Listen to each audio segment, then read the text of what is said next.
Y'all coming in this county, it's nothing but bloodshed here. So we had to go in armed.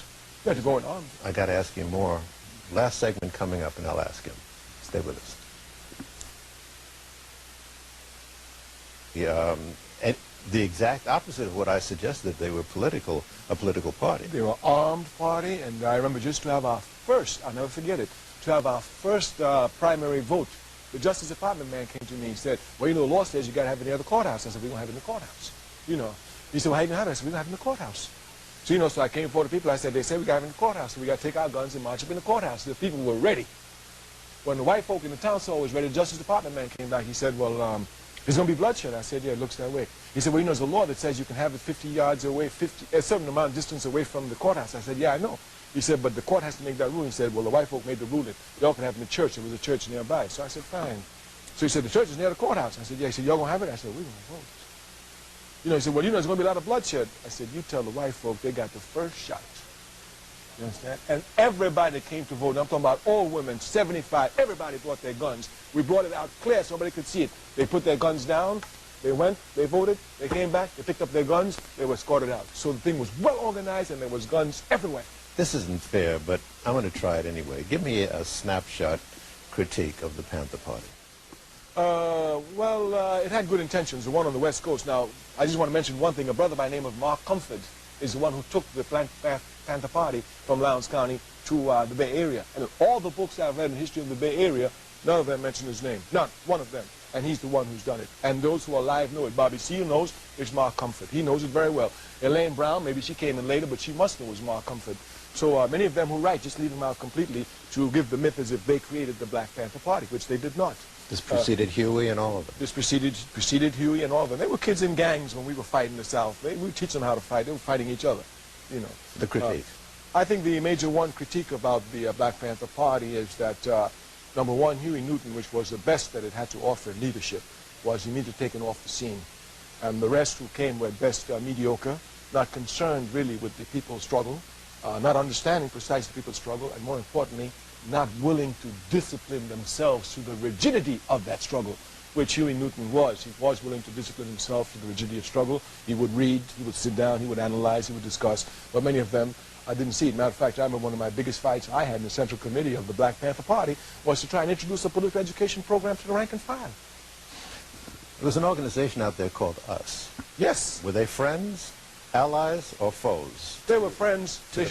They were friends. They should have been allies, but because of weak organization on both sides, on the lower levels, they were able to be turned into enemies by the enemy itself. Come, sir. Now, we hear that there were some things that went on with Mr. Foreman, that he was subjected to a lot of pressure, physical pressure, by us.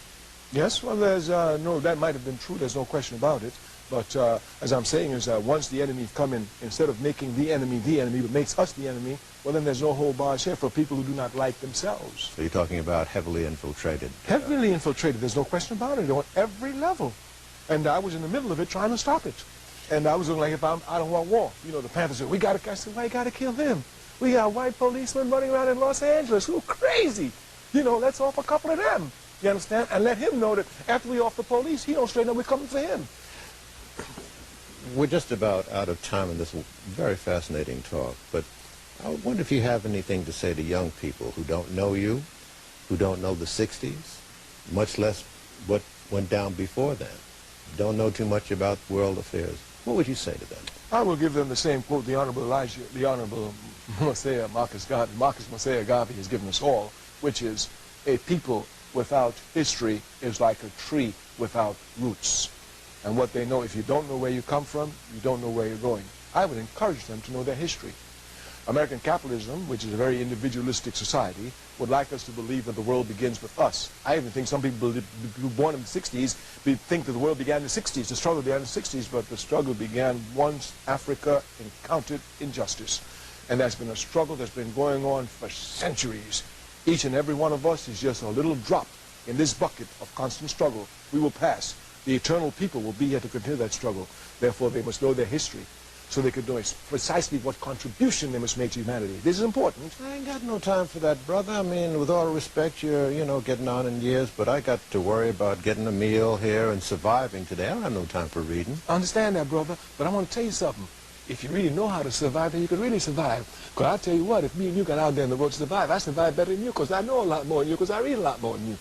So if you're going to survive, be good at it. You understand? Come on and read. Don't be afraid to read. Your people gave reading to the world. Africans gave reading and writing to the world. Give me some books that you think I ought to read, then. Name a book that you think I should start with. Any book? Well, the first book on our book list in the All-African People's Revolutionary Party is The World in Africa by W.E.B. Du Bois. Followed, believe it or not, by Capitalism and Slavery by Eric Williams, who banned me from Trinidad for all those years. And even though while banned by him, the book still stayed on our list. It has many errors, but it gives a clear idea of people to see where the wealth comes from that this society creates. It called its own. It came from our back, slavery. So there are, of course, other books. Any book by Malcolm X, any book by Kwame Ture, any book by Kwame Nkrumah, any book by Sekou Touré, any book by Fidel Castro, any book by Karl Marx, any book by V.I. Lenin, any book by Kim Il-sung, any book by Ho Chi Minh, any book by Mao Zedong, any book by any really revolutionary figure. This is what they should read because revolution is our only solution. Do you have a quarrel with the media as is known today in this society? No, I understand the media is capitalist controlled. Therefore, I expect it to carry out the wishes of capitalism. Anytime we get on the program and we say our mind, we know there's going to be criticisms for you. When we attack capitalism, when we attack Zionism, we know there'll be attacks coming against you. So it shows that the media is not a free media. Therefore, those of us who use it must know every time we're using it, we're fighting the media we're using to get our message across, to get our point across. We as revolutionaries, of course, don't use it all the time. Reformists are forced to use it, even depend upon it. We don't depend upon it. How would a youngster reconcile what you're saying about reading if they don't get these kind of books in school? Should they be cautious about the formal education that they get? There's no question about it. We must tell them the truth cannot be hidden, but you will not find it unless you look for it. Some people think they can sit back on television and get the truth. No, maybe with a Gil Noble once in a while you can do that. But you don't get the truth from anywhere except you go search for it. Did you get it at Bronx Science High School? I searched for it. What I got from Bronx Science, and I will always thank them for it, is the way to utilize my energy and the discipline of study to arrive at my objectives. I see. And that they really gave me that because they disciplined students there. And of course I took that discipline and used it for revolution rather than for science, which for me is the highest form of science anyway because it's human science, which is the highest form. How about going to black colleges? Oh, well, I went to Howard now. And I took philosophy at Howard, and I know that I can stand up to any college graduate anywhere in the world who took philosophy, and they can't leave me anywhere. So I understand the importance of the schooling. For me, Howard was perfect. I could see and live and vibe in the culture of my people. I could get its history. I was fortunate to have teachers who were excellent at that time who taught me, and I partied a lot. While doing a lot of work. You can party easy at Howard. Well, if you played, you worked hard as well in your life, and I thank you on many levels for being with us and for struggling. And we want everyone to join an organization working for their people.